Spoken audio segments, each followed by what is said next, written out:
யோசுவாவின் புஸ்தகத்தில் கர்த்தர் பேசுகிற ஒரு வார்த்தை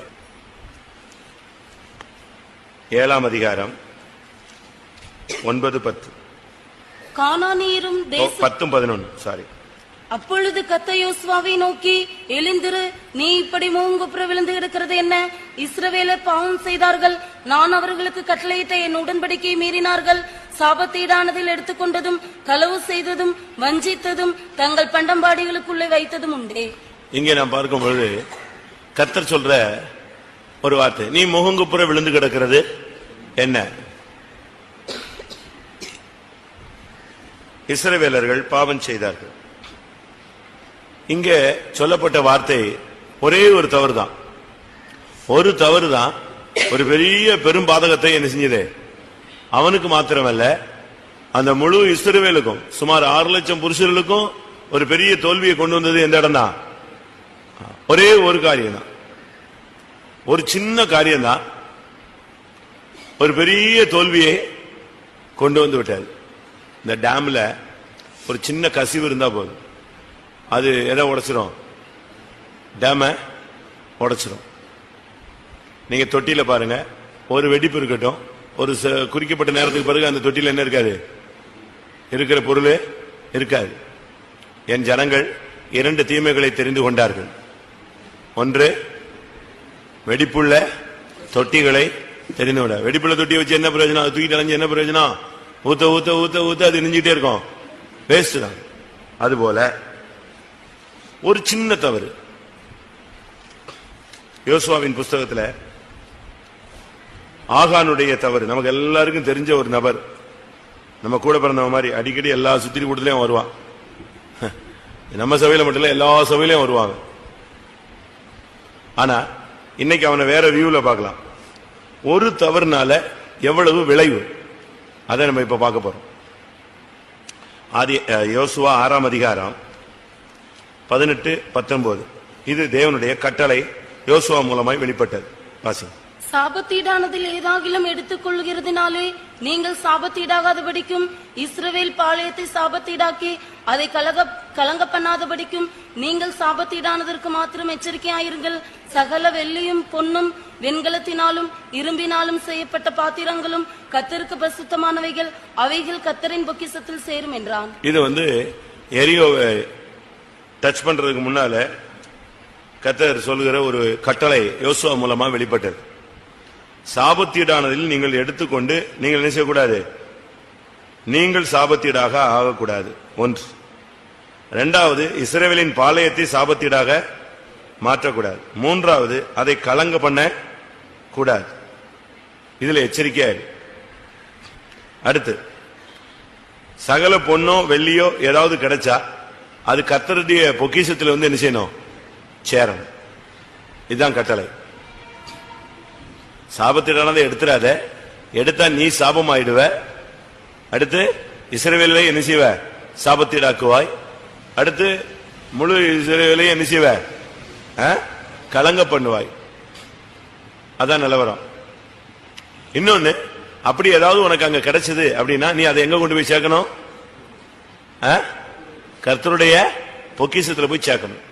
அது காணிக்கையா மாறிடும். இதான் கட்டளை. இப்ப யுத்தத்துக்கு கிளம்பியாச்சு. அங்க போன எரியோ விழுது. விழுந்தா இவனுக்கு எது கிடைச்சிருச்சே?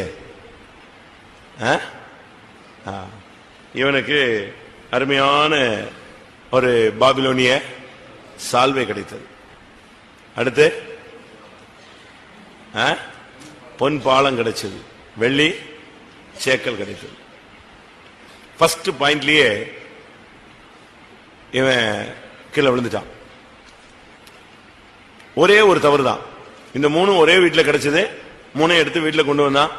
யுத்தம் அங்க எரிகோவெல்லாம் உடைச்சு முடிச்சு எல்லாம் கீழே விழுந்து எல்லாத்தையும் ஜெயிச்சுட்டாங்க. இவன் நேர வீட்டுக்கு வந்து ஒளிச்சு வச்சுட்டு எங்க போயிட்டான்? அமைதியா இருந்துட்டான்.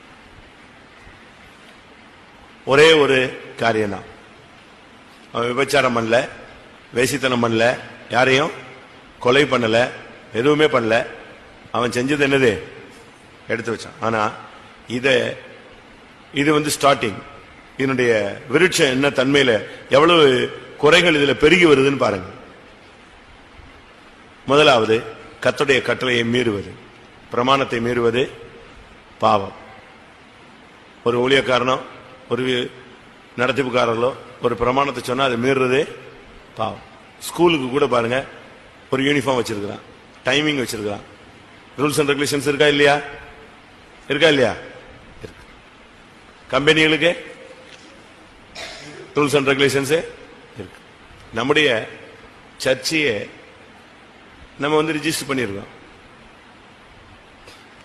இதுக்கு பைலா இருக்கு, பார்லிமெண்ட் ஆக்ட்ல நெஞ்சிருக்கு, நம்ம இதை இணைச்சிருக்கிறோம். எல்லாத்துக்குமே என்ன இருக்கு? சட்ட திட்டங்கள் இருக்கு. உபதேசம் ஒரு சட்ட திட்டம். அதுபோல கர்த்தர் ஜனத்துக்கு அந்தந்த நேரங்களில் பிரமாணங்களை கொடுத்தார். ஒவ்வொரு இடத்திலையும் ஒவ்வொரு பிரமாணம் கொடுக்கப்பட்டது. பழைய ஏற்பாட்டில் ஒரு பிரமாணம் கொடுக்கப்பட்டது, புதிய ஏற்பாட்டில் இந்த பிரமாணம் கொடுக்கப்பட்டது. பிரமாணத்தை மீறுவது பாவம். அப்ப பிரமாணத்தை நம்ம எவ்வளவு காரியத்தை மீறி இருக்கோம் பாருங்க. இது ஒரு குற்றம் தான் இவனுக்குள்ள நடந்தது. அந்த கட்டளையே மீறினான், அவ்வளவுதான். சாபத்திடானதை எடுக்காத, எடுத்தால் நீ யாராவாய்? சாபமாவாய். இஸ்ரவேல் சாபமாகும், இஸ்ரவேல் கலங்க பண்ணும். அப்படி ஏதாவது கிடைச்சதுன்னா அதை கொண்டு போய் எங்க விட எவையே? எங்க போய்? பொக்கிஷத்துல வை. அதுல ரொம்ப தெளிவா இருந்தார். இந்த வார்த்தை இவனுக்கு கேட்டுச்சு. கேட்டுச்சா கேட்கலையா? இந்த கனியை புசிக்கும் நாளில் நீ சாகவே சாவாய். இது ஆதாமுக்கு மட்டும்தான் காது கட்டுச்சு, எவாளு கேட்கலையா? சொல்லுங்க. இந்த கட்டளை யாருக்கு? 2 பேருக்கும் தான். இந்த கனியை புசிக்கும் நாளில் நீங்கள் சாகவே சாவீர்கள். பிசாசு வந்து கேட்கிறான், அதுக்கு அவ பதில் சொல்றா, ஆமா இந்த கனியை புசிச்சா நாங்க நெஞ்சிருவோம், சத்துருவோன்னு சொன்னாரு. எப்படி இருக்கும்? ஆண்டவர் தெளிவா சொல்றார். இப்போ அவளுக்கு தெரியும், தெரியாம இல்ல, அவ வந்து தெளிவா சொல்றா. ஆதியாகமம் 3ஆம் அதிகாரத்துல 3ஆம் வசனத்துல, ஆனாலும் தோட்டத்தின் நடுவில் இருக்கிற விருட்சத்தின் கனியை குறித்து தேவன் நீங்கள் சாகாதபடிக்கு அதை புசிக்கவும் அதை தொடவும் வேண்டாம் என்று சொன்னார் என்றாள். அப்ப இவளுக்கு விஷயம் தெரிஞ்சுதான் இருக்கிறார். ஆனா இங்க கட்டளை நெஞ்சிருச்சு, மீறியாச்சு, பிரமாணத்தை மீறியாச்சு. பிரமாணத்தை மீறுவது பாவம். இன்னைக்கு வரைக்கும் அதனுடைய விளைவை நம்ம நெஞ்சிட்டு இருக்கோம், சந்திச்சுக்கிட்டே இருக்கும். எத்தனை நூற்றாண்டுகள் தாண்டிருச்சு பாத்தீங்களா? அதுபோல ஒரு சாதாரண ஒரு விசுவாசி, சாதாரண விசுவாசி, நல்ல விசுவாசின்னு சொல்லுங்க, ஒரு சாதாரண ஊழியக்காரன், வரங்கள் வேண்டாம், வல்லமை வேண்டாம், ஒண்ணும் வேண்டாம், ஊழியத்துக்கு வந்துட்டான். ஒரு சாதாரண விசுவாசி சத்தியத்தை அறிஞ்சு இயேசுவை ரட்சிக்கப்பட்டு ஞானஸ்நானம் எடுத்துட்டான். அந்த ஒரு ஆள் தவறு செய்தா முழு சபையை என்ன செய்யும்? கலக்கும். அது நமக்கு தெரியாது. ஒரு வீட்டுல 4 பிள்ளைங்க இருக்குன்னு வச்சுக்கோங்க, அதுல ஒரு பிள்ளை வீக்குன்னா அந்த குடும்பம் முழுசும் என்ன செய்யும்? அந்த பிள்ளைக்கு சோமலையா சோமலையா சோமலையா, எல்லாருக்குமே என்னது? ஒரு வருத்தம். அந்த வீட்டுல ஒரு பையனோ ஒரு பொண்ணோ கெட்டு போயிட்டாங்க, முழு குடும்பமும் என்னது? கேவலம். 10 வருஷம் இல்ல, 20 வருஷம் இல்ல, சாகர வரைக்கும் என்ன இருக்கும்? அந்த நிந்தை இருந்துகிட்டே இருக்கும். ஆனா நடந்தது சம்பவம் ஒண்ணுதான். அதுபோல நம்முடைய ஜீவியத்துல நாம் ஒரு தவறு தான் செய்யறோம்.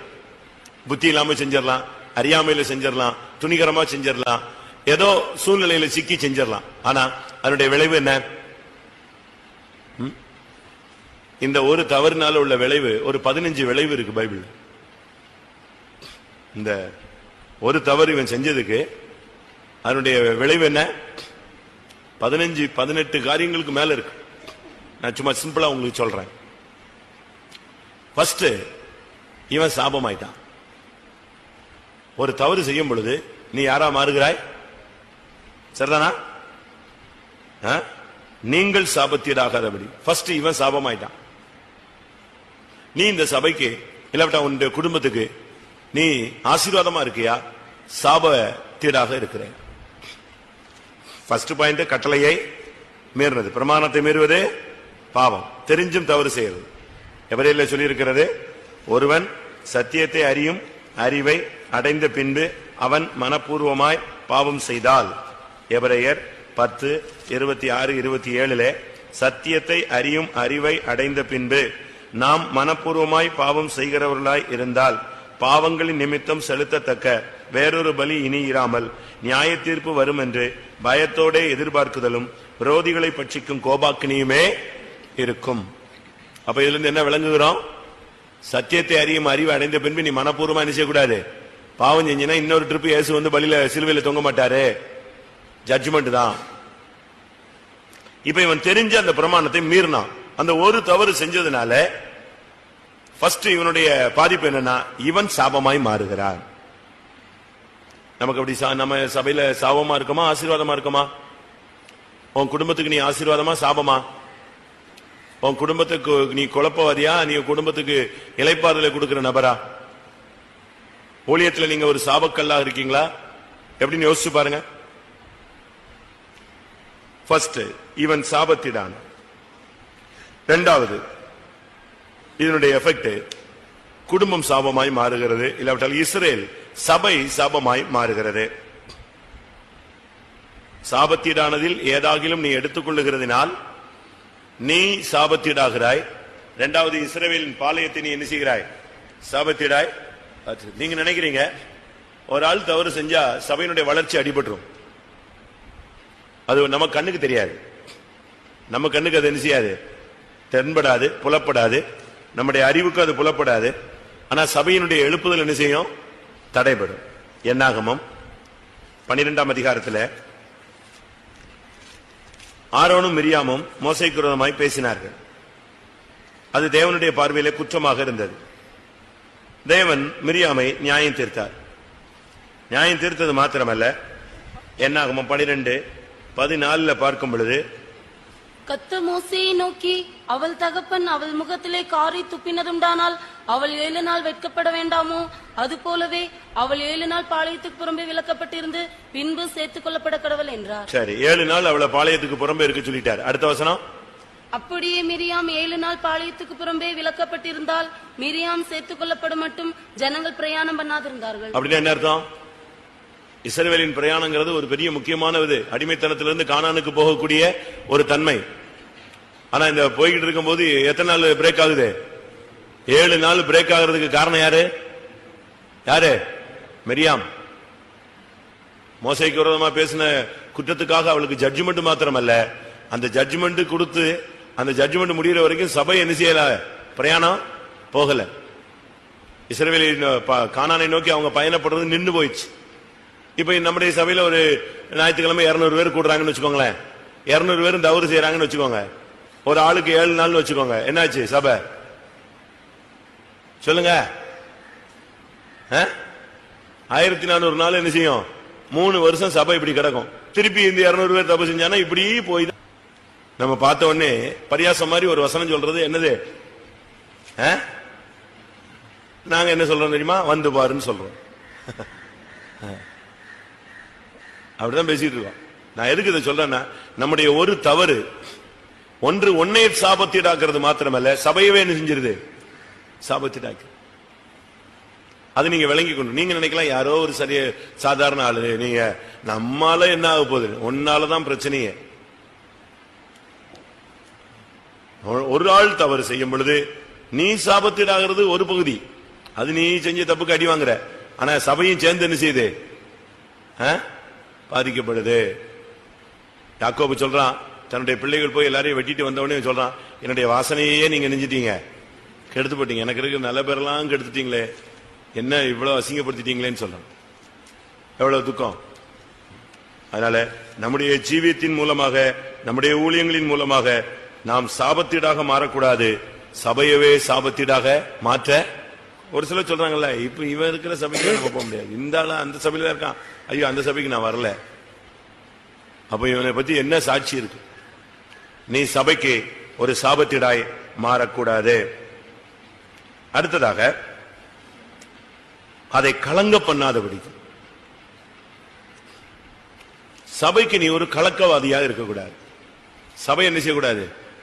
கலங்க வைக்கக்கூடாது. குடும்பத்தை போட்டு கலக்கிக்கிட்டே இருக்கக்கூடாது. காலையில எந்திரிச்சதுல இருந்து நொய் நொய் நொயின்னு, சாயங்காலம் வந்தா பிரச்சனை, காலையில வந்தா பிரச்சனை, சபையில இருந்தா விசுவாச வீட்டுல பிரச்சனை, ஊழியங்கள்ல பிரச்சனை, போட்டு கலங்கடிக்க கூடாது. நீ எஜமானுக்கு இளைப்பாறுதல் கொடுக்கிற ஒரு நபராக இருக்கணும். நல்ல ஒரு ஸ்தானாபதி தன்னுடைய எஜமானுக்கு இருதயத்தை என்ன செய்றான்? குளிர பண்ணுகிறார். நீ உன் தாய் தகப்பனுக்கு ஒரு இளைப்பாறுதலா இருக்கும். ஒரு புருஷனுக்கு ஒரு மனைவி இளைப்பாறுதலா இருக்கும், ஏற்ற துணையாக இருக்கும். ஒரு மனைவிக்கு புருஷன் ஒரு நல்ல ஒரு துணையாக இருக்கணும், இளைப்பாறுதலா இருக்கணும். குடும்பத்தை போட்டு கலக்கிக்கிட்டே இருக்கக்கூடாது. ஒரு சிலர்லாம் பாருங்க, வீட்டுக்குள்ள வந்த உடனே இது ஏன் அங்க இருக்கு, அது ஏன் இங்க இருக்கு, அது ஏன் இங்க இருக்கு, இங்க இருக்குமா? என்ன அமெரிக்கா வந்துட்ட, பக்கத்து கம்பெனிக்கு தானே போயிட்டு வந்த, வேலைக்கு தானே போயிட்டு வந்த, வந்து சும்மா இரு, போட்டு குழப்பிக்கிட்டே இருப்பான். அது ஒரு ஆவி. அது அவங்களுக்கு வந்து யாரையாவது நெஞ்சிட்டே இருக்கணும், குழப்பிட்டே இருக்கணும், கலங்க பண்ணுகிற ஆவி. இதைத்தான் யோசுவா 7ஆம் அதிகாரத்துல 25ஆம் வசனத்துல யோசுவா இந்த வார்த்தையை ரிப்பீட் பண்றான். அங்கே யோசுவா, நீ எங்களை கலங்க பண்ணது என்ன? இன்று கர்த்தர் உன்னை கலங்க பண்ணுவார். பாத்தீங்களா? ஃபர்ஸ்ட் எரியோவுக்குள்ள போறதுக்கு முன்னால சொன்ன வார்த்தை 6:18, நீ இஸ்ரவேலை கலங்க பண்ண கூடாது. இப்ப கலங்க பண்ணிட்டான். இப்ப சொல்றான், நீ எங்களை கலங்க பண்ணினது என்ன? கர்த்தர் உன்னை கலங்க பண்ணுவார். நீ யாரையும் குழப்ப கூடாது. அதை இதை சொல்லி அப்படி சொல்லி இப்படி சொல்லி என்னத்தையாவது பண்ணி, ஒன்று இவன் சாபத்தீடானான், சபையை சாபத்தீடாக்கினான். மூன்றாவது சபையை கலங்க பண்ணினான். ஒரு தவறுனால, பிரமாணத்தை இவன் மீறினதுனால இவன் சாபமாகி, இவனால சபை சாபமாகி, இவனால எல்லாரும் போட்டு கலங்கியாச்சு. நாலாவது காணிக்கையை திருடிட்டான். ஆக்சுவலா அது எங்க போனோம்? பொண்ணு வெள்ளியும் 6ஆம் அதிகாரம் 19ஆம் வசனத்தின்படி, சகல வெள்ளியும் பொண்ணும் வெண்கலத்தினாலும் இரும்பினாலும் செய்யப்பட்ட பாத்திரங்கள் கர்த்தருக்கு பரிசுத்தமானவைகள், அவைகள் கர்த்தரின் பொக்கிஷத்தில். அப்ப கர்த்தருடைய சமூகத்தில் போய் சேர வேண்டியதை நீ எங்க வச்சுக்கிட்ட? நீ அதை பார்த்து இல்லையா எடுத்த, நீ அதை நேரம் எங்க கொண்டு போய் கொடுக்கணும்? அது காணிக்கை. அப்படித்தானே சொல்லியிருக்கு, கர்த்தரின் பொக்கிஷத்தில் சேரும். இவன் கேட்கலையே. ரட்சிக்கப்பட்ட வருஷத்துல இருந்து இதுவரைக்கும் எவ்வளவு காணிக்கை நீங்க ஏமாத்திருப்பீங்க சொல்லுங்க. ஒரு சிலர் காணிக்கையை வந்து கூறு போட்டுருவான், காணிக்கைய கூறு போட்டுருவான். இங்க எவ்வளவு, இங்க எவ்வளவு, அந்த சம்பளம் வாங்கின உடனே மசால் கடைக்கு எவ்வளவு, காய்கறி கடைக்கு எவ்வளவு, தண்ணிக்கு எவ்வளவு, கரண்ட் பில்லுக்கு எவ்வளவு, வாடகைக்கு எவ்வளவுன்னு நம்ம பிரிச்சு வைப்போம் இல்லையா? அதே மாதிரி ஒரு சிலர் காணிக்கையை பிரிச்சுடுவாங்க. தசம பாகத்தை, இது மிஷினரி, இது இந்த சபை, இது அந்த சபை, இந்த சபை. ஏன்னா எல்லா சபையும் வேணுமா, எல்லாரும் ஜெபம் பண்றாங்க. நல்லது. உன் சர்வாங்க தகன வழியை கண்ட இடங்களில் என்ன செய்யாதே, செலுத்தாதே இருக்கு. அது என்ன? நான் என்ன சொல்றேன் தெரியுமா? தசம பாகத்தை ஒரு இடத்துல செலுத்தணும். உனக்கு ரொம்ப எவுதலா இருந்துச்சுன்னா உற்சாக காணிக்கையா என்ன செய்யலாம், யாருக்காவது உதவி செய்யலாம். தசமபாகம் வாங்குவதற்கு ஒரே ஆள் தான். யார் ஒரு ஆள் தான் வாங்கணும்? சிபிஎம் ஊழியக்காரனா? அப்படியே சொல்லியிருக்கு. மெல்கிசேதேக்கு மட்டும்தான் என்ன செய்ய முடியும், வாங்க கட்டளை பெற்றார். வேற யாரும் வாங்க முடியாது. மெல்கிசேதேக்குன்னா அந்த முறைமைப்படி உள்ள ஊழியக்காரங்க மட்டும்தான் தசமபாகத்தை ஒரு விசுவாசி கையில இருந்து என்ன செய்யலாம், வாங்கலாம். மற்றவன் தொட்டான்னா தொலைஞ்சான். அது இப்ப தெரியாது, நாள் கழிச்சு என்ன செய்யும் தெரியும். காலங்கள் வரும் பொழுது கர்த்தர் அதை வெளிப்படுத்துவார். நீங்க காணிக்கையில கர்த்தருடைய பொக்கிஷத்துல சேர வேண்டியதை ஓம் பொக்கிஷத்துல நிச்சய கூடாது, வச்சுக்க கூடாது. ராயனுக்குரியதை ராயனுக்கும், தேவனுக்குரியதை தேவனுக்கும் செலுத்து. உலகத்துல மற்றவங்க எல்லாம் இன்கம் டாக்ஸ் ஏமாத்துவாங்க, நம்ம ஏமாத்தக்கூடாது. நம்ம வந்து ராயனுக்குரியதை ராயனுக்கு செலுத்தணும், தேவனுக்குரியதை தேவனுக்கு சொல்லணும். ஏசு வந்து கேட்கிறாங்க, உங்க போதகர் வரி செலுத்துவது இல்லையா? செலுத்துவாரே. உடனே அவர் கூப்பிட்டாரு, இந்த நாணயம் எப்படின்னு, இது ராயன். ரைட், அப்படின்னா என்ன செஞ்சிரு, ராயனுக்கு கொடுத்துரு, வரி செலுத்திடு, போயிரு, டாக்ஸ் கட்டிருட்டார். ராயனுக்குரியதை ராயனுக்கு கொடுக்காதவன் தேவனுக்குரியதை தேவனுக்கு கொடுக்க மாட்டான். தேவனுக்குரியதை தேவனுக்கு கொடுக்காதவன் ராயனுக்குரியதை ராயனுக்கு என்ன செய்ய மாட்டான், கொடுக்க மாட்டான். ஏமாத்துவான், இங்கேயும் ஏமாத்துவான், அங்கேயும் ஏமாத்துவான். இந்த விஷயத்துல நீங்க ரொம்ப கவனமா இருக்கும். நான் இன்னைக்கு தான் இந்த வசனத்தை படிச்சேன். அவன் பொக்கிஷத்துல சேர வேண்டியது தூக்கி எங்க வச்சுட்டான், தான் வீட்டுல வச்சுட்டான். வச்சிருக்கியா? காணிக்கையெல்லாம் சேர்த்து வச்சிருக்கீங்களா? ஒழிச்சு வச்சிருக்கீங்களா? நீங்க எடுத்து செலவழிச்சுக்கிட்டீங்களா? சோத்திரம் ஆண்டவரே, ரொம்ப கஷ்டமா இருக்கு, பாலுக்கு கொடுத்தே ஆகணும் ஆண்டவரே. பால்காரன் வந்துருவான், கேவலப்படுவான். ரைட், காணிக்கை வேணா லேட்டா தரேன். Right, okay. அவர் என்ன செய்ய போறாரு? அவர் உன்னுடைய உண்மைத்தன்மையை மட்டும்தான் என்ன செய்யறாரு? செக் பண்றாரு. அவருக்கு ஓம் பணம் தேவையில்லை. சங்கீதம் 16 அப்படித்தான் சொல்லுது. தேவனே, என் செல்வம் உமக்கு வேண்டியதாயிராமல் யாருக்கு தேவை? பரிசுத்தவான்களுக்கு தான் தேவை, மகாத்மாக்களுக்கு தான் தேவை. 16:3. பூமியில் உள்ள பரிசுத்தவான்களுக்கும். அதுக்கு முந்தின வசனம், என் நெஞ்சமே நீ கர்த்தரை நோக்கி தேவரீர் என் ஆண்டவராயிருக்கிறீர், என் செல்வம் உமக்கு வேண்டியதாயிராமல் பூமியில் உள்ள பரிசுத்தவான்களுக்கும் நான் என் முழு பிரியத்தையும் வைத்திருக்கிற மகாத்மாக்களுக்கும் அது வேண்டியதாயிருக்கிறது. அவங்களுக்கு தான் வேண்டியதா இருக்கு. காணிக்கைன்னு சொல்லுகிறது ஊழியத்துக்காக சொல்றதுதான் கர்த்தர் காணிக்கை. கர்த்தர் காணிக்கைன்னா கர்த்தருடைய ஊழியக்காரங்களுக்கு கொடுக்கறதான் காணிக்கை. அவருக்கு தேவை பூமியும் அது நிறைவும் கர்த்தருடையது. அவருக்கு நீ கொடுக்கிற காணிக்கை முக்கியம். அவருக்கு நீ தான் தேவை. இது யாருக்கு தேவை? கர்த்தருடைய பொக்கிஷத்துல சேர வேண்டும். காணிக்கை ஏதாவது வஞ்சித்து வச்சிருக்கீங்களா? ஏமாத்தி வச்சிருக்கீங்களா? யோசிச்சு பாருங்க. நான் ஒரு நாள் அடையாறுல மீட்டிங் போயிட்டு எல்டர்ஸ் பிரேயர் முடிச்சு நான் வந்துட்டு இருக்கும்போது எனக்கு ஒரு போன் வந்துச்சு. நாங்க உங்களுக்காக வெயிட் பண்றோம், வெயிட் பண்ணலாமா, நீங்க வந்துருவீங்களா சீக்கிரமான்னு. வந்துருவேன். என்னடா திடீர்னு இவங்க இப்படி கேட்கறாங்களேன்னு, என்ன விஷயம் சொல்லுங்க. இல்ல இல்ல உங்களை பார்க்கணும், வெயிட் பண்றோம். சரின்னு இருக்கு சொல்லிட்டு நான் வந்து சேர்ந்தேன். வந்து சேர்ந்தா அவங்க ஒரு பெரிய கேரி பேக் வச்சுட்டு உட்கார்ந்துருக்காங்க, ஒரு ஃபேமிலி. எனக்கு ஒன்றும் புரியல. அப்ப அவங்க சொன்னாங்க, நாங்க தேவனை ஏமாத்திட்டோமோன்னு இன்னைக்கு காலையில இருந்து ஒரு தூண்டுதல். என்ன? ரெண்டு பேருமே நல்ல நல்ல போஸ்டிங்ல இருக்காங்க, நல்ல வருமானம். அப்போ என்னன்னு கேட்டேன். அப்ப அவங்க சொன்னாங்க, சம்பாத்தியத்தில் எல்லாம் தசமபாகம் கொடுத்தேன்னு யார் சொல்றா? பரிசேயன் சொல்றான். உங்கள் நீதி அதை காட்டிலும் அதிகமாகிவிட்டால் தேவனுடைய ராஜ்யத்தில் பிரவேசிப்பதில்லை. நாங்க என்ன செஞ்சோம்னா ஒரு வீடு வாங்கினோம். அவங்க சொன்னதான் சொல்றேன். ஒரு பெரிய வீடு வாங்கினோம். அதுக்காக எதை அப்ளை பண்ணிட்டோம்? லோனு அப்ளை பண்ணோம். இப்ப லோன் அப்ளை பண்ணி அந்த இடம் வாங்கி அந்த வீடு வாங்கி எல்லாம் முடிச்சதுனால இப்ப எங்க 2 பேர் சம்பளத்துல ஒரு ஆள் சம்பளம் எங்க போயிருச்சு? லோனுக்கு போயிடுச்சு. அப்ப அதுக்கு பிறகு நாங்க எங்க ஒரு ஆள் சம்பளத்துல தான் நாங்க எதை கொடுத்துட்டு வரோம்?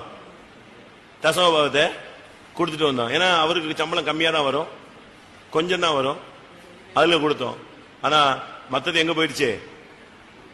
லோன்ல போயிடுச்சு. இதை இன்னைக்கு ஆவியானவர் பேசினாரு. நீ மொத்தமா எடுத்து எங்க கட்டிட்ட?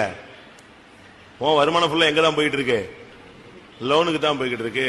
நீ கர்த்தருக்கு செலுத்த வேண்டியத செலுத்தலன்னு சொன்னாருன்னு சொல்லிட்டு இவங்க போய் பேங்க்ல இருந்து லட்சக்கணக்கான பணத்தை எடுத்து எப்ப இருந்து இந்த லோன் கிளியர் பண்ணாங்களோ அப்ப உள்ள இருந்து அவ்வளோத்தையும் எடுத்துட்டு எங்க வந்துட்டான்? தூக்கிட்டு வந்துட்டான்.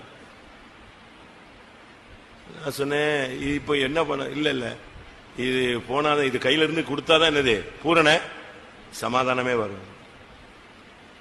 இன்னொரு நாள் இன்னொரு விசுவாசி அதே ஊர்ல தான் வந்தாங்க. சொத்தை வித்தோம், காணிக்கை. ஏற்கனவே அந்த சொத்து இருந்துச்சு, ஒரு சொத்து இருந்துச்சு, அதை வித்தோம். அதுல காணிக்கையெல்லாம் நெஞ்சிட்டோம், கொடுத்துட்டோம். இப்ப அந்த மிச்ச பணத்தை வச்சு ஒரு சொத்து வாங்கி போட்டோம், அதை வித்தோம். அதுல இவ்வளவு எக்ஸஸா பணம் நெஞ்சது கிடைச்சது, அதனுடைய தசமபாகம். அப்பதான் யோசிச்சேன், இப்படியும் ஜனங்கள்ட்ட என்ன செய்யறாரு? பேசுறாரு. பாக்கெட்ல போயிட்டு போறவன்ட்ட பேச மாட்டேங்கிறாரு.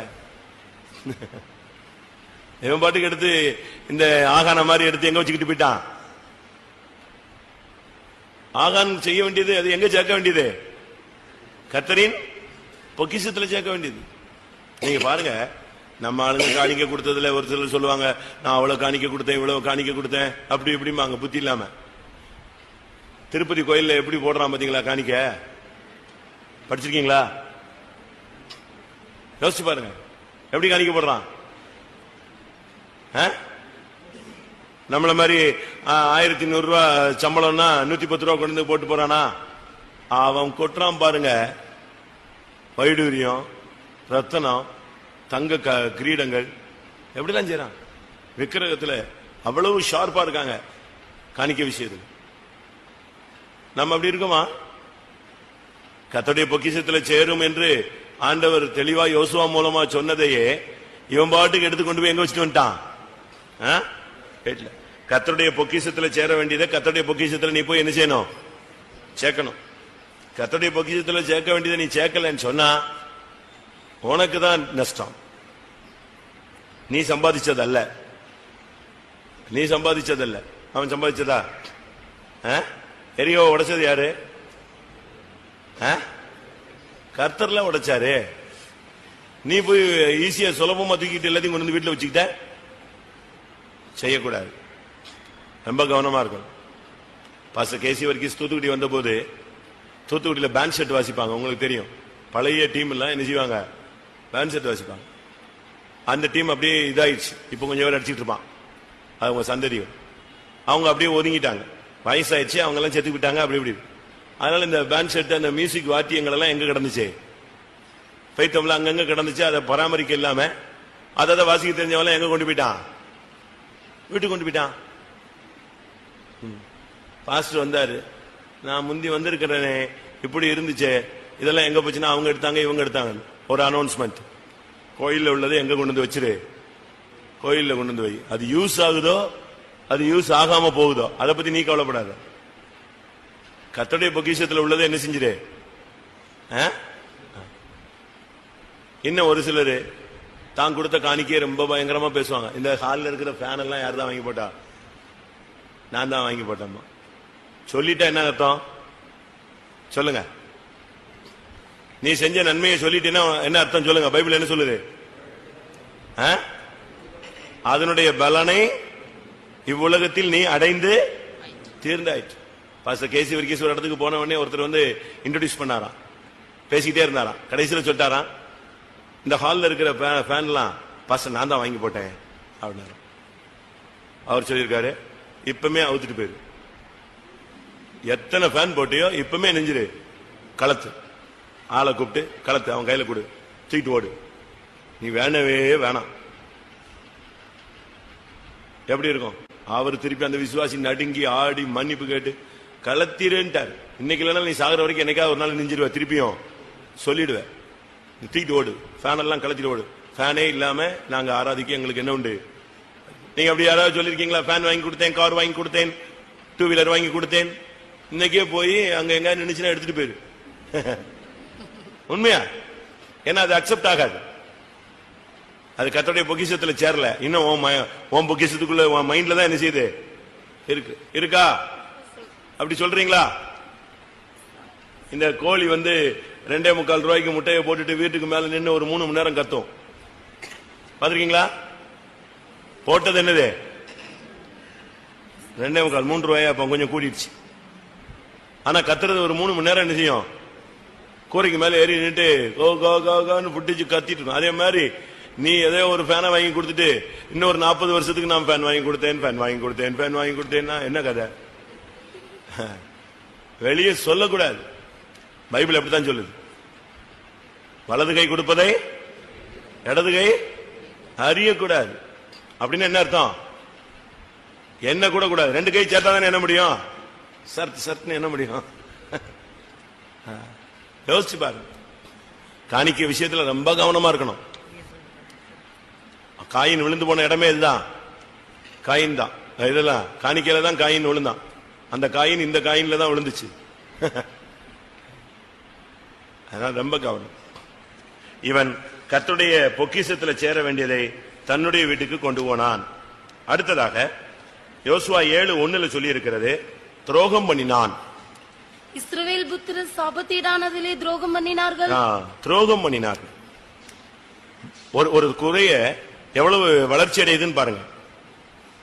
ஒன்னு அவன் சாபமா மாறினான். பிரமாணத்தை மீறினது பாவம் ஒன்று. அந்த பிரமாணத்தை மீறினதுனால உள்ள விளைவு அவன் சாபமானான். இஸ்ரவேல் சபை சாபமானது. 3வது எல்லாம் கலங்க பண்ணினான். 4வது அவன் கர்த்தருடைய காணிக்கையில வஞ்சித்தான். 5வது அவன் துரோகம் பண்ணினான். இதனால உள்ள விளைவு என்ன தெரியுமா? 7:1 கடைசியில இஸ்ரவேல் புத்திரர் மேல் கர்த்தருடைய கோபம் மூண்டது. உன்னுடைய ஜீவிதத்துல நீ துரோகம் பண்ணா கர்த்தருடைய கோபத்துக்கு நீ ஆளாகிறாய். ஒரு விசுவாசி கர்த்தருடைய கோபத்துக்கு ஆளாகவே கூடாது. கர்த்தருடைய கோபம், ஒரு மனுஷனுடைய கோபத்துக்கு ஆளானாலே நம்மளால சகிக்க முடியல. நீ கர்த்தருடைய கோபத்துக்கு ஆளாகலாமா? துரோகம் வந்துருச்சா? மனைவி புருஷனுக்கு துரோகம் பண்ணக்கூடாது, புருஷன் மனைவிக்கு துரோகம் பண்ணக்கூடாது, பிள்ளைகள் பெற்றோர்களுக்கு துரோகம் பண்ணக்கூடாது, பெற்றோர்கள் பிள்ளைகளுக்கு துரோகம் பண்ணக்கூடாது, ஊழியக்காரன் சபைக்கு துரோகம் பண்ணக்கூடாது, தேவனுக்கு துரோகம் பண்ண கூடாது. அப்படி பண்ணினால் தேவனுடைய கோபம் நம்மேல் வந்து இறங்கும். அடுத்ததாக இதனால உள்ள பாதிப்பு என்னன்னா, யோசுவா 7ஆம் அதிகாரம் 4ஆம் வசனத்துல முறிந்து ஓடினார்கள். அப்படியே ஜனங்களில் ஏறக்குறைய 3000 பேர் அவ்விடத்திற்கு போனார்கள். ஆனாலும் அவர்கள் ஆயின் மனுஷருக்கு முன்பாக முறிந்தோடினார்கள். நீ தோற்று போனதுக்கு காரணம் என்ன? இன்னைக்கு உன்னுடைய ஜபத்துல ஒரு தோல்வி, உன்னுடைய விசுவாசத்துல தோல்வி, உன்னுடைய பிரதிஷ்டைகள்ல தோல்வி, உன்னுடைய பரிசுத்தத்தில் தோல்வி. இதுக்கு காரணம், முறிந்தோடுறதுக்கு காரணம், நீ ஆசை வைத்து சில காரியங்களை எடுத்துக்கொண்டாய். இச்சையானது கற்பம் தரித்து பாவத்தை பிறப்பிக்கும். பாவம் பூர்ணமாகும் பொழுது மரணத்தை பிறப்பிக்கும். யோசுவா 7ஆம் அதிகாரம் 5ஆம் வசனத்தின்படி 36 பேர் கொல்லப்பட்டார்கள். ஆயின் மனுஷர் அவர்கள் ஏறக்குறைய 36 பேரை வெட்டி போட்டார்கள். அநேக ஆத்துமாக்கள் அழிந்து போனதுக்கு காரணம், சபையிலே இன்னைக்கு அநேகர் ஜனங்கள் குறைந்து போனதுக்கு காரணம் நாம் தான். ஆகானுடைய ஆவி நமக்குள்ள இருந்தால் இருக்கிற சபையில இருக்கிற கொஞ்ச நஞ்ச ஆத்மாவும் என்ன செய்யும்? அடிபட்டு போகும். ஒரு ஆத்மாவுடைய விலை முழு உலகத்தின் பாக்கிலும் ஒரு ஆத்மாவுடைய விலை என்னது? விலையேற பெற்றது. மனுஷன் உலகம் முழுவதையும் ஆதாயப்படுத்திக் கொண்டாலும் தன் ஜீவனை நஷ்டப்படுத்தினால் அவனுக்கு, ஒரு மனுஷனுடைய ஆத்மாவுக்காக இயேசு ரத்தம் சிந்தினார். ஒவ்வொரு மனிதனுக்காக ஒரு மரணத்தை ருசி பார்த்தார். ஆனா இங்க எத்தனை பேர் செத்து போயாச்சு? 36 ஆத்துமாக்கள் அழிந்து போனார்கள். நம்முடைய ஒரு தவறு அநேக ஆத்துமாக்களை சபையிலிருந்து வெளியே கொண்டு போயிடும், பின்மாற்றத்துக்கு கொண்டு போயிடும், அநேகரை தோல்வியடைய வைத்துவிடும். யோசுவா 7ஆம் அதிகாரம் 6ஆம் வசனத்தின்படி அங்கே நான் பார்க்கும் பொழுது யோசுவா துக்கித்து போனான். வாசிங்க. அப்பொழுது யோசுவா தன் வஸ்திரங்களை கிழித்துக் கொண்டு அவனும் இஸ்ரவேலின் மூப்பரும் சாயங்காலம் மட்டும் கர்த்தரின் பெட்டிக்கு முன்பாக தரையிலே முகங்குப்புற விழுந்து தங்கள் தலைகளின் மேல் புழுதியை போட்டுக் கொண்டு கிடந்தார்கள். ஏன் இப்படிப்பட்ட ஒரு சம்பவம் நடந்தது? முகங்குப்புற விழுந்து கிடக்க காரணம் என்ன? ஒரு ஆகானுடைய செயலினால நடத்திப்புக்காரன் துக்கப்பட்டான். உன் நிமித்தம் பெற்றோர் துக்கப்படக்கூடாது, உன் நிமித்தம் உங்கள் குடும்பத்தில் உள்ளவங்க துக்கப்படக்கூடாது, உன் நிமித்தம் ஊழியக்காரங்க மனம் அடையக்கூடாது. உன்னை நடத்துகிறவர்கள் என்ன செய்யக்கூடாது? துக்கப்படவே கூடாது. அப்படித்தான் பைபிள் சொல்லுது. பாருங்க, யோசுவா நல்ல ஒரு வாக்குத்தத்தம் உள்ள ஒரு வல்லமையான ஊழியக்காரன். அவன் வாக்குத்தத்தம் பெற்றது, அவனுக்கு கிடைச்ச ஊழியம் என்னது? நீ உயிரோடு இருக்க நாளெல்லாம் ஒருவனும் உனக்கு முன்பாக எதிர்த்து நிற்பதே இல்லை. இவ்வளவு அருமையான வாக்குத்தத்தம் வாங்கின அந்த ஊழியக்காரனே அங்க நெஞ்சிட்டான், அடி வாங்கிட்டான், முகம் உப்புற விழுந்துட்டான். உன் நிமித்தம் மற்றவங்க துக்கப்படக்கூடாது. நடத்துகிறவர்கள் துக்கப்பட நீங்க இடம் கொடுக்காதீங்க. உங்களை நடத்துகிறவர்கள் உங்கள் நிமித்தம் சந்தோஷப்படணும். நீங்களே என் மகிழ்ச்சி, நீங்களே என் மாளிகை, நீங்களே என் நிருபங்கள், நீங்களே என்னுடைய சந்தோஷத்தின் கிரீடங்கள். அப்படித்தானே பவுல் சொல்றாரு ஜனங்களை பார்த்து. ஆனா கொரிந்தியர் சபையை ஒரு ட்ரிப் பார்த்து சொல்றாரு, நான் உங்கள் நிமித்தம் ரொம்ப சஞ்சலப்படுகிறேன்னு சொன்னார், துக்கப்படுகிறேன்னு சொன்னார். நம் நிமித்தம் துக்கம் மற்றவங்களுக்கு உண்டாக கூடாது. யோசுவா 7ஆம் அதிகாரம் 8ஆம் வசனத்தின்படி ஜனங்கள் முதுகை காட்டினார்கள். ஆண்டவரே, இஸ்ரவேல் தங்கள் சத்துருக்களுக்கு முதுகை காட்டினார்கள், இப்பொழுது நான் என்ன சொல்வேன்? இப்ப சபையில உள்ள ஜனங்கள் எல்லாம் விசுவாசத்தை விட்டு திரும்புறாங்க, பரிசுத்தத்தை விட்டு டேன் ஆகுறாங்க, போராட்டங்களை நிற்க முடியாம தடுமாறுறாங்க. அதுக்கு காரணம் என்ன? முந்திலாம் தெய்வீக சுகங்கிறது சிபிஎம் முதுகெலும்பு. இன்னைக்கு தெய்வீக சுகத்துல பார்க்கணும்னா 1-2 பேரை தேடிதான் செய்ய வேண்டியிருக்கு, பார்க்க வேண்டியது. பழைய ஆளுங்க கூட தெய்வீக சுகத்தை விட்டுறாங்க. கேட்டா எங்க பையன் தூக்கிட்டு போயிட்டான், எங்க அம்மா தூக்கிட்டு போயிட்டா, எங்க அக்கா தூக்கிட்டு போயிட்டா, அப்படிதான் நினைச்சிடும் சொல்றோம். பிசாசு அப்படி வஞ்சிக்கிறான். யார் மூலமாவது அந்த உடைக்கிறதுக்கு ட்ரை பண்றோம். நீங்க முதுகு காட்டுறீங்களா? முதலாம் சாமுவேல்ல முழு இஸ்ரவேலின் ஜனங்களும் வந்து கோலியாத்துக்கு முன்பாக நிப்பாங்க. கோலியாத்து ஒரு வார்த்தை சொல்லுவான், ஒரு ஆள் வாங்க, நம்ம 2 பேரும் மோதலாம். நான் ஜெயிச்சா நீங்க அடிமை, நீங்க ஜெயிச்சீங்கன்னா நான் அடிமை. இந்த வார்த்தையை கேட்ட உடனே ஜனங்கள் என்ன செய்வாங்க? முதுகை காட்டினார்கள். எப்படி இருக்கும்? எல்லாம் ஓடி போயிடுவான். அந்த வார்த்தையை கேட்டா போதும், ஒருத்தர் நிக்க மாட்டான். உடனே அவங்களுக்கு அந்த இடத்தை விட்டு ஓடுறதுக்கு தான் மைண்ட் வந்துச்சு. எப்படி இருக்கும்? அவனுடைய முகத்துக்கு விலகி ஓடி போனார். எப்ராஹிம் யுத்த நாளில் முதுகை காட்டினான். இன்னைக்கு ஜனங்கள் பின்மாறி போறதுக்கு காரணம் என்ன? நானோ நீயோ ஒரு ஆள் தான். அதனால தான் ஜனங்கள் யுத்த காலத்தில் நிக்க முடியல. விசுவாச போராட்டம் வரும் பொழுது, வாழ்க்கையில சில பிரச்சனைகள் வரும் பொழுது ஜனங்கள் சபையில நிக்காம ஓடி போறதுக்கு காரணம் என்ன? சபையை விட்டு போயிடுறாங்க. விலகி போறதுக்கு காரணம் யாரு? நாம் தான். அவர்கள் முதுகு காட்டினார்கள். அடுத்து யோசுவா 7:10. அப்பொழுது கர்த்தர் யோசுவாவை நோக்கி, எழுந்திரு, நீ இப்படி மூங்குப்புற விழுந்து கிடக்கிறது என்ன? இஸ்ரவேலர் பாவம் செய்தார்கள், நான் அவர்களுக்கு கட்டளையிட்ட என் உடன்படிக்கையை மீறினார்கள்.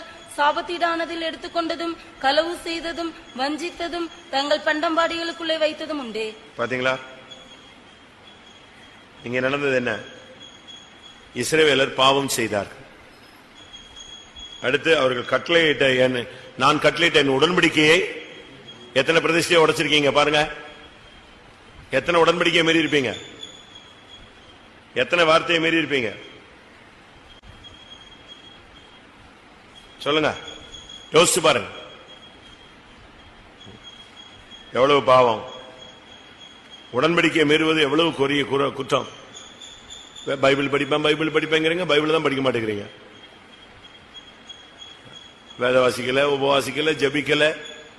அதிகாலை ஜபம் போயிடுச்சு, மிட் நைட் பிரேயர் போயிடுச்சு, ராத்திரியில எழும்பி கூப்பிடுற ஜபம் போயிடுச்சு, கைகளை உயர்த்தி ஜபிக்கிற ஜபம் போயிடுச்சு, முழங்கால் ஜபம் போயிடுச்சு, உபவாச ஜபம் போயிடுச்சு, கண்ணீரின் ஜபம் போயிடுச்சு, கெத்சமனே ஜபம் போயிடுச்சு. இப்ப நம்ம வந்து உட்கார்ந்துட்டே ஜபிக்கிறோம், அழகா படுத்துக்கிட்டே ஜபிக்கிறோம். நம்ம ஆத்மாவை அப்படி மழுக்கிட்டோம். அது உணர்வே இல்லாம நெஞ்சிருச்சே, போயிடுச்சு. இவன் பாருங்க, இவ்வளவு தவறு செஞ்சுட்டு யோசுவாவெல்லாம் மூங்குப்புற விழுந்து கிடந்தா கூட இவனுக்கு உணர்வே இல்ல. தன்னை பத்தி தன்னுடைய ஜீவியத்துல நீங்க என்ன பிரசங்கம் கேட்டாலும் பிரயோஜனம் இல்ல. அந்த பிரசங்கத்துக்கு என்ன செய்யணும்? உள்ள இடம் கொடுக்கணும். உணர்வில்லாத அவருடைய இருதயம் இருள் அடைந்தது. இவனுக்கு உணர்வே இல்லையே. லிஸ்ட் போட்டு வரிசையா குடும்பம், கோத்திரம், சமுதாயம், வம்சம் லிஸ்ட் போட்டா கூட இவன் தான் தப்பு செஞ்சங்கிறத அவனால என்ன செய்ய முடியல, உணரவே முடியலையே. காணிக்கை எடுத்து ஒளிச்சு வச்சுட்டியப்பா, பிரமாணத்தை மீறிட்டியே, ஜனங்கள் 36 பேர் செத்து போயிட்டானே, முதுகு காட்டிட்டானே, யோசுவா மூங்குப்புற விழுந்து கிடக்கிறானே, நீ சாபத்தீடாயிட்டியே, முழு இஸ்ரவேலும் கலங்கி கிடக்க, நீ துரோகம் பண்ணிட்டியே. ஒரு உணர்வும் இல்லவே இல்ல. சில குடும்பங்கள்ல புருஷன்மார் பாருங்க, பிள்ளைங்களுக்கு சாப்பாடு இருக்காது, இவன் ஃபுல்லா தண்ணி அடிச்சுட்டு வருவான். அந்த பிள்ளைங்க அன்னைக்கு சாப்பாடு இல்லாம கஷ்டப்படும், ஃபீஸ் கட்ட முடியாம அழும். இவனுக்கு தண்ணி தான். அப்ப அவனுக்கு என்ன இல்ல? உணர்வே இல்ல. இப்படிதான் இருக்கு. சில பேரண்ட்ஸ் அப்படித்தான் இருப்பாங்க, எந்த உணர்வும் இருக்காது. சில பிள்ளைங்க பாருங்க, பெற்றோர்கள் ரொம்ப கண்ணீர் விட்டு அழுவாங்க. ஐயோ தம்பி இப்படி பண்ணாத, பாப்பா இப்படி பண்ணாத. அதுக்கு மண்டலே என்ன செய்யாது, ஏறவே ஏறாது. இவங்க அழுவாங்க, ஏப்பா பார்த்தாலும் அழுதுகிட்டு அப்படின்னு போவோம். இந்த பழைய விசுவாசிகள்லாம், பழைய ஆளுங்கள்லாம் சொல்றாங்க, நாங்கெல்லாம் அந்த காலத்துல கஷ்டப்பட்டோம். உடனே இவங்க சொல்லுவாங்க, ஐயோ பாட்டு தொடங்கிட்டாங்களா, பழைய கதையை தொடங்கிட்டாங்களா. அப்படிதான் இந்த காலத்துல பேசுறாங்க. அவங்களுக்கு சிலுவை மரணம் ஒரு வேதனையின் மரணமாகவே என்ன செய்யல, தென்படலையே. சிலுவை பாடுகள் எல்லாம் பார்த்தா தானே மனம் திரும்புதல் வரும். சாபத்தீடானதில் எடுத்துக்கொண்டதும், களவு செய்ததும். ஆண்டவர் இந்த காரியத்தை எப்படிதான் எடுக்கிறாரு? ஆண்டவருடைய ஜட்ஜ்மெண்ட் கணக்குல வரும்போது அவன் சாபத்தீடாத எடுத்ததை கர்த்தர் எப்படி கணக்குல சேர்த்தாரு? களவு. காணிக்கையை நீ எடுத்து வச்சுக்கிட்டீன்னா அதுக்கு பேர் என்னது? களவு, திருடு. திருடர்கள் எங்க போக முடியாது? திருடன் எங்க போக முடியாது? பரலோக ராஜ்யத்துக்கு போக முடியுமா? போக முடியாது. அதனால நம்முடைய ஜீவியத்தில் களவு இருக்கா? வஞ்சித்தல் இருக்கா? ஒளித்து வைக்கிற பழக்கம் இருக்கா? யோசிச்சு பாருங்க. யாராவது வஞ்சிக்கிறீங்களா? வஞ்சிக்கிறீங்களா? ஏமாத்துறீங்களா? உண்மை ஒரு நாள் வெளியே வந்துவிடும். ஊரெல்லாம் அது தெரிந்துவிடும் ஒருத்தன் சொல்லுவான். உண்மை ஒரு நாள் வெளியே வரும். நீ ஒளிச்சு வைக்க முடியாது. எவ்வளவு நேரம் ஒளிச்சு வைக்க முடியும்? தமிழ்ல சொல்லுவான், கத்திரிக்காய் முத்துனா எங்க வந்துருமா?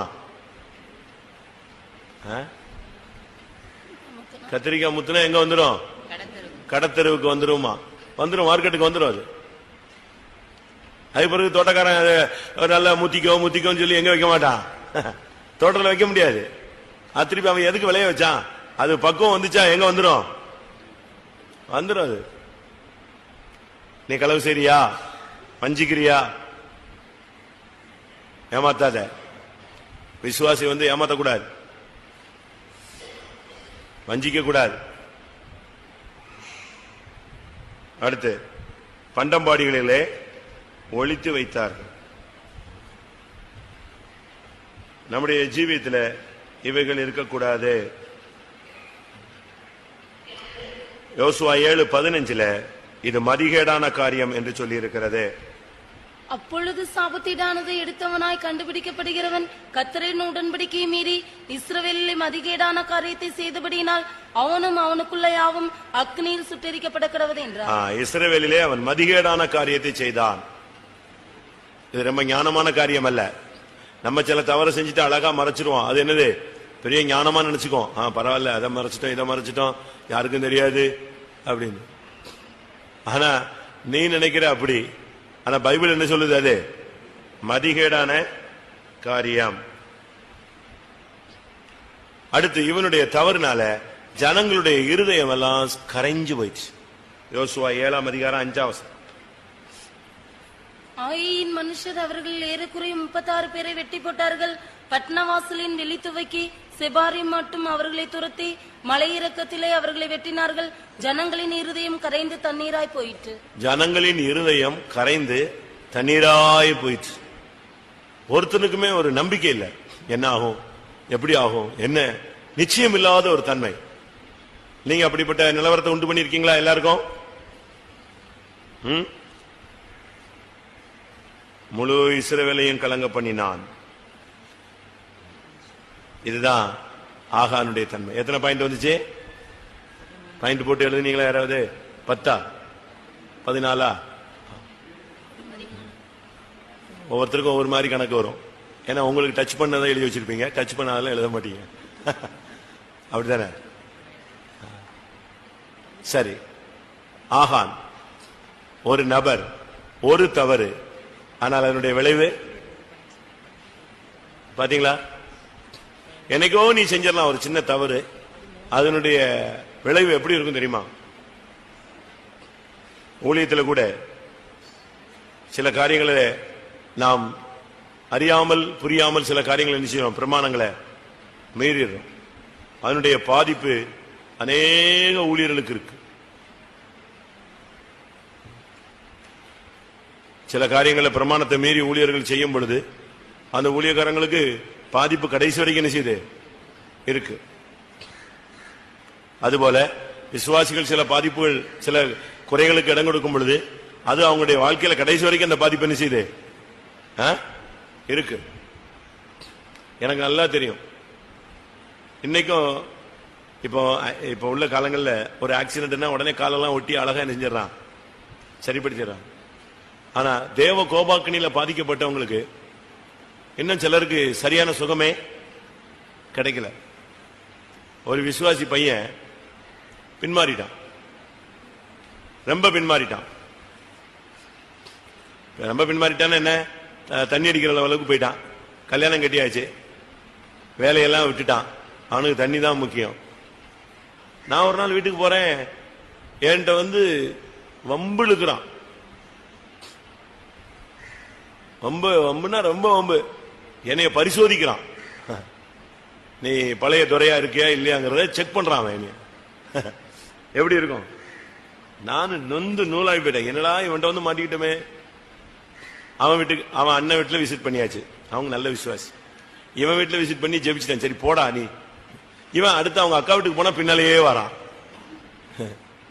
நான் சொன்னேன், தயவு செய்து நீ போ, நான் ஜெபிக்க போறேன்னு. நானும் நிக்கிறேன், ஜெபம் பண்ணுங்க அப்படின்னா. எப்படியும் வம்பு எடுத்துக்கிட்டே இருந்தான். கொஞ்ச நேரத்துல அவனை போக சொல்லியாச்சு. போக சொன்ன உடனே அந்த குடிச்சிருக்கானா அந்த ஆவி அவனை போட்டு அலக்கழிக்குது. அதாவது எப்போ ஒருத்தன் ஜட்ஜ்மெண்ட்டுக்கு வரானா உலகத்துல எல்லாம் முட்டி கடைசியில் விசுவாசிட்ட முட்டுவான். அப்ப அவன் எங்க வந்துட்டான்னு அர்த்தம்? ஜட்ஜ்மெண்ட்டுக்கு வரான்.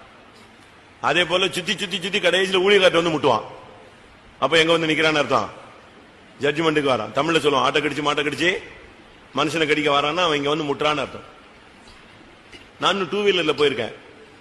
நான் சொன்னேன் அவங்க அக்கா அந்த பையனுடைய அக்கா மாப்பிள்ளையிட்ட, அக்காட்டையும் சொன்னேன், இவனை அனுப்புங்க, நான் விசிட் பண்ணி பிரேயர் பண்ண முடியாது, என்ன டென்ஷன் ஆகிட்டு இருப்பான், ஒரு தெய்வீகமா ஜெபம் பண்ண முடியாது. அவங்க உடனே முகத்தை சுண்டி போடான்னு சொல்லிட்டாங்க. உடனே போயிட்டான். போனா இவனுக்கு ஏன் மேல இப்ப பயங்கர கோபம். அக்காவை வச்சு நம்மளை துரத்தி விட்டாரு. நேர போய் என் வண்டி ஏறி மீச்சிட்டான். 2 வீலர் ரோட்ல நிக்குது, மெயின் ரோட்ல நிக்குது. நான் மாடியில இருக்கிறேன். மாடியில இருந்து இப்படி பார்த்தா என் 2 வீலர் ஹோண்டா ஆக்டிவா கீழே விழுந்து கிடக்கு. எனக்கு பிசாசு ஏறுது. என்னடா இப்படி பண்ணிட்டானே, ரோட்ல அசிங்கப்படுத்திட்டானே அப்படின்னு. உடனே அவங்க அக்கா மாப்பிள்ளை சொன்னேன், அசிங்கமா பண்ணிட்டு இருக்கான், நான் போய் வண்டி எடுத்துட்டு விசிட் பண்ணிட்டு வண்டி எடுத்தா என்ன நினைப்பாங்க ரோட்ல இருக்கிறவங்க, நீங்க போங்கன்னா இவன் சண்டையை போட்டு அவர்கிட்ட சண்டையை போட்டு அடித்தடி ஆக்கிட்டான் அவங்க அக்கா மாப்பிள்ளைகிட்ட. கடைசியில் நான் தான் வந்தேன் கீழே இறங்கி, வேற வழியே இல்லை. இறங்கி அவனை ஒரு பிடிச்சேன். அவனுக்கு புரிஞ்சிருச்சு ஏதோ சம்திங் ராங்னு. போதையெல்லாம் கொஞ்சம் அப்படியே தப்புன்னு திரும்பிச்சு. உடனே ரோட்ல போறவனெல்லாம் கூப்பிட ஆரம்பிச்சிட்டான், இங்க வாங்க வாங்க வாங்க வாங்கன்னு. நான் நேரம் அவனை பிடிச்சு கொண்டு போய் வீட்டில் விட்டு இதோட போயிரு சொல்லிட்டு வண்டி எடுத்துட்டு வந்துட்டேன். வண்டி கிராச் ஆகி போயிடுச்சு. எனக்கு ஒரு பக்கத்துல துக்கமா இருந்துச்சு, ஒரு பக்கத்துல ஆச்சு பாவம், மன்னிச்சிருவோம் மன்னிச்சிருவோம். என் வாழ்க்கையில ஃபர்ஸ்ட் மன்னிப்பா அவனை தான் கொடுக்குறேன். என் வாழ்க்கையில ஒருத்தனை இவ்வளோ டிஸ்டர்ப் பண்ணிட்டு ஒருத்தனை மன்னிச்சுட்டு போறேன்னு சொன்னா என்னது? அப்ப கர்த்தர் என்கிட்ட பேசினாரு, உன்னையும் உருவாக்கணும் இல்லையா, நீ அமைதியா போகணும். நான் உடனே சரின்ட்டு வண்டி எடுத்துட்டு வந்துட்டேன். வண்டி ஒரு 6 மாசமா அந்த வண்டியை தான் நான் வச்சிருந்தேன். அது திரும்பாது, திரும்பினா சவுண்டு வரும். வண்டிலாம் கிராச் ஆயிருந்துச்சு. அது ரெடி பண்ணணும்னா உடனே ரெடி பண்ணலாம், மனசு ஒத்துக்கவே இல்லை. எல்லாரும் கேட்கறான், பாஸ்டர் எங்க விழுந்தாரு? விழமாட்டாரு சாதாரணமா, வண்டி அடிபட்டு இருக்க. யாருக்குமே தெரியாது, எனக்கும் அந்த ஃபேமிலிக்கு மட்டும்தான் தெரியும். சரி போன்னு விட்டேன். திடீர்னு கேரளால இருந்த ஒரு கன்வென்ஷன் பிரசங்கத்துல போன் வந்துச்சு, ஆக்சிடென்ட் ஆயிட்டான், கால் ஒடிஞ்சு போச்சு அப்படின்னாங்க. ஐயோ கஷ்டமா இருந்துச்சு. கடைசியில் நான் தான் போனேன் ஆஸ்பத்திரிக்கு. இப்பவும் எப்படிதான் இருக்கான், அப்படி ஒரு ஒரு ஒரு சண்டிங் அடிச்சுதான் நடப்பான், வேற வழி இல்லைல்ல. ஒரு நாள் செஞ்ச தப்புக்கு ஜட்ஜ்மெண்ட் எங்க வரைக்கும்? இன்னும் ஒரு 20-30 வருஷம் உயிரோட இருப்பான்னு நினைக்கிறேன். இருந்தாலும் எப்படித்தான் இருக்கணும், அந்த வண்டியை உதைச்ச கால் என்ன செய்யாது, சரி ஆகாது. ஜட்ஜ்மெண்ட் நான் கொடுத்திருந்தேன்னா தப்பு, யாரு கொடுத்திருக்கா? அவரு கொடுத்திருக்காரு. அந்த வண்டி ஏறி மீச்சான் பாத்துங்க அந்த கால். நான் போனேன், அழுதான் பாவம். ஒரு ஹாஸ்பிட்டல்ல வச்சிருந்தாங்க. நான் கேரளா கன்வென்ஷன் முடிச்சு நேரம் வந்து அவனை தேடி போனேன். தேடி போனா பார்த்த உடனே, ஓ நான் உங்க கையில ஞானசானம் எடுத்துருவேன், 2வது ஞானசானம் உங்க கையில எடுத்தே ஆகணும் அப்படின்னா. ஞானசானம் ரைட், இப்ப குணமாகணுமே. ஆமா நான் செஞ்சது தப்பு, அது இதுன்னு அறிக்கிட்டான் பாவம். நம்முடைய புத்தீனமான செயல்கள் என்ன செய்யும், பெரிய விளைவை நமக்கு என்ன செய்யும், கொண்டு வந்துடும். அன்னைக்கு அவன் செத்துருக்கணும், ஆனா அவனுக்கு மனைவி இருக்கு, பாவம் சின்ன வயசு பிள்ளை, 2 குட்டி பையங்க இருக்கான். அது நிமித்தம் கர்த்தர் செஞ்சிருக்காரு, அவனுக்கு எதை கொடுத்திருக்காரு?